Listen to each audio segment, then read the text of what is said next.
Hi guys, and welcome to the second video I've got on how to rock your next presentation. This video is all going to be about preparation and how to prepare your presentation for actually going ahead and rocking it. But before I do that, I wanted to share a story with you. A couple of years ago, I was working for a very large multinational software company, and I had a 3-day sales kickoff training session. And at the very end of the 3 days, so this is 4 o'clock on day number 3, they decided to roll out an executive to motivate us all. I don't know. Anyway, the executive got up on stage and actually started his presentation by telling us that he didn't prepare anything. And then he told us how good he was. And then he told us that a number of people had actually told him that his presentations were great.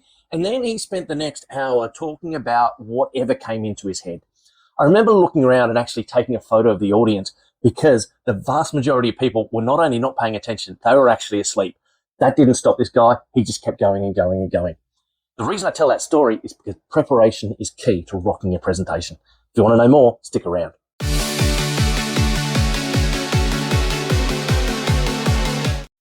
When you're preparing for your presentation, there are 3 main things I think you can concentrate on that are really going to help elevate your presentation. The first one is using stories. Stories actually engage what's called the limbic system, different part of our brain, are really important for maintaining attention. The second one is a technique I'm going to show you called tell, show, tell, which is about telling what you're going to present, presenting it, and then recapping at the end. The last thing I want to cover is if you are going to use slides or visual aids, what should they look like?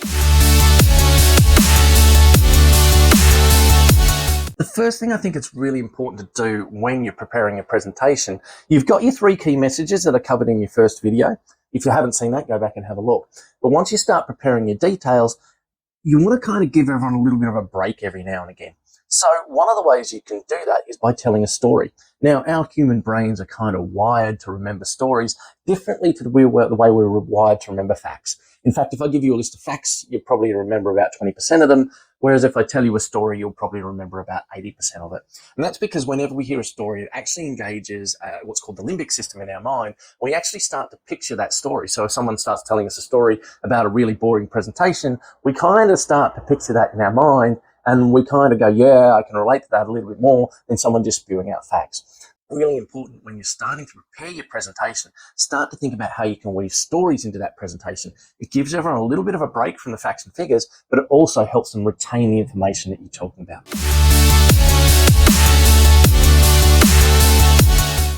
The technique I promised to share with you at the start of this video was a technique called tell, show, tell. And it's a really good technique to build into your presentations.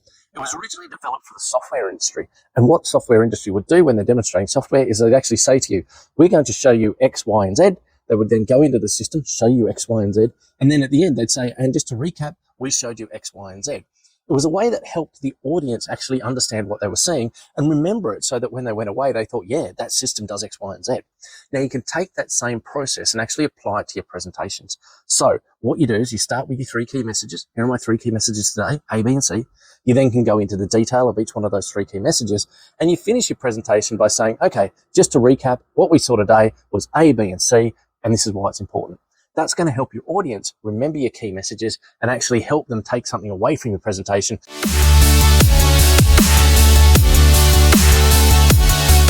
So this is the part of the video where I'm going to offend probably 80% of the corporate world. When I tell you, you do not actually have to have slides or a PowerPoint in your presentation. You can just talk. And if you do have slides, then you must be able to read that slide within 10 to 15 seconds. And it can't have more than 3 to 4 dot points. I know that's saying that slides can't be detailed. And there's a very good reason behind that. Because when you switch a slide in a presentation to a new slide, people are going to read that slide. If you give them 10 seconds between slides, that's fine. That's a natural pause. It doesn't seem too weird. But if they can't finish reading that slide in that 10 seconds and you start talking, they're going to subconsciously switch off. They're either not going to listen to what you say or they're going to stop reading the slide. Now, to make my point, I've put a slide up on the screen here that I actually saw during a corporate presentation about a week ago. Now, I've taken off the corporate banding and changed the message very slightly so you can't identify who it is, basically. But I wanted to read through this, and I'm going to put a timer up on the screen, and I'm going to read this slide as fast as I can. So let's go and see how long it takes me to read it. Our market advantage, technology. We invest heavily in technology and a leading competitor in the market. We have a detailed roadmap and have shared that with our clients. Customer first. We have a customer-first mentality. Our customers succeed when we succeed. We focus on what's right rather than what's profitable. MINAL. We believe in leveraging AI to reduce processing speed and to provide insights to our clients that cannot be gained through normal processing of data. Now, I like to believe I'm unique and special, and I have many special skills, but I can tell you now one of the skills I don't have is the ability to read and listen at the same time. I literally have one method of input into my brain. I'm either reading or I'm listening.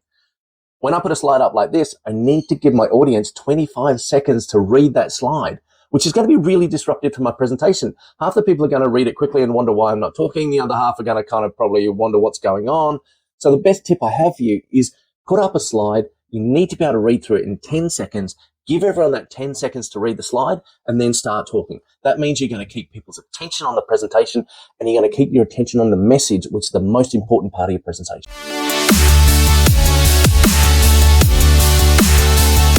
I do realize I've just offended 80% of the corporate world, maybe even 90% of the corporate world. The corporate world, for some reason, seems to believe that slides need to have a lot of detail and they need to be really packed full of information, and they simply don't. You do not have to use slides in your presentation. The most important part of your presentation is you and what you're saying.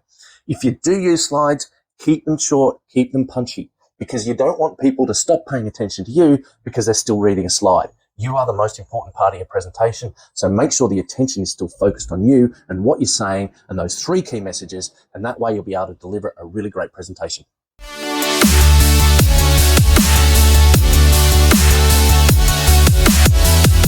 So one of the best presentations I've ever seen was actually a mandatory workplace health and safety training course that I had to go on. So you can imagine everyone's turning up to this training course really enthusiastic about being there. It's like, oh my God, we're going to die of boredom for the next 2 hours. And luckily, we actually had a really engaging presenter. The presenter was an ex-New Zealand police officer who was able to get up, make some serious points about workplace health and safety, but illustrate every single one of those points with a story, either from the police force or from workplace health and safety investigations.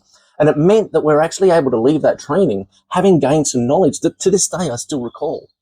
But the key points that he had were very important. They were all illustrated by stories, which made them easy to remember, and he didn't have a single PowerPoint. So to end off this video, I just want to recap what my 3 main things to think about when you're doing your presentation preparation are. First of all, build stories into your presentation. They're great, and they make it really easy for your audience to remember your key points. Secondly, that tell, show, tell method is a great way to really reinforce what your key messages are so the audience can actually take them away with them. Third, if you are going to use slides, make sure they're short and punchy, not long and detailed. I'm Andrew Chapman. If you want to know more, hit the subscribe key. There'll be a couple more videos in this series and you'll get a notification. If you like the video, give me a thumbs up. If you've got any questions or comments, put them in the comments down below. And if you want to know more about presentation skills or have some tailored training, either for yourself or your organization, please reach out. Certainly happy to help.